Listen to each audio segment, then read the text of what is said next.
Alors bonjour à tous, aujourd'hui on va apprendre à faire des vidéos uniquement avec de l'IA générative, comme celle-ci là où vous voyez le lait qui se remplit de manière super réaliste dans la tasse. Alors comment ça fonctionne? Vous allez voir, c'est assez simple. Il suffit d'aller directement sur klingai.com, je vais vous partager le lien aussi par commentaire. Et après il faut sign up, donc s'enregistrer et créer son propre compte. Vous voyez qu'il n'y a pas de bouton sign up, il faut cliquer sur sign in en premier et ensuite sign up for free.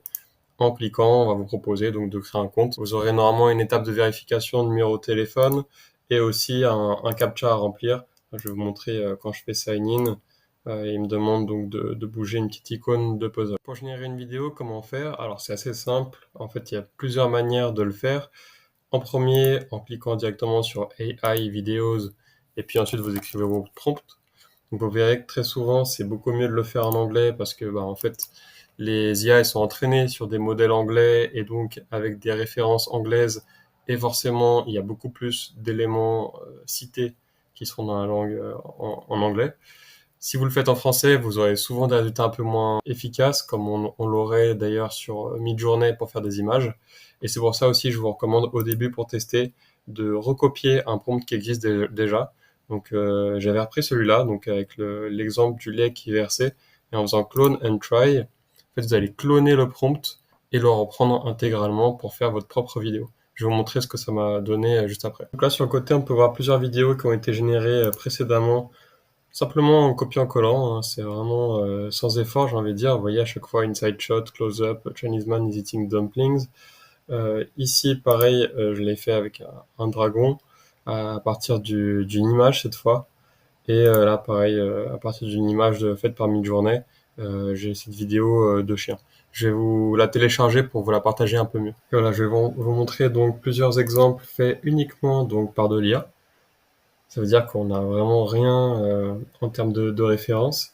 Donc on avait celle-là, on avait celle-ci que je crois qui prenait en référence donc le prompt qu'on a vu juste avant, mais encore une fois pas d'image de référence. On avait celle-ci qui cette fois prenait en référence je crois un autre prompt qui était dans l'accueil. Et après je vais vous montrer aussi. Voilà. Vous voyez quand même on commence à avoir des bons niveaux d'animation même si c'est pas encore parfait au niveau de la réalisation. Et pour cette vidéo j'ai fait un peu différent. J'ai pris une image générée par Midjourney. Donc j'avais généré cette image d'un chien sur un sofa. Alors malheureusement, j'ai voulu tester des choses un peu trop compliquées. J'ai dit que le chien sautait sur le canapé et qu'il jouait et tournait en cercle. Malheureusement, sur la vidéo, c'est pas du tout ça. Encore une fois, je la télécharge, je vais vous montrer ce que ça donne.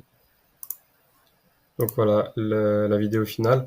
On voit quand même qu'il y a du mouvement, qu'il y a une cohérence et une constance dans le mouvement.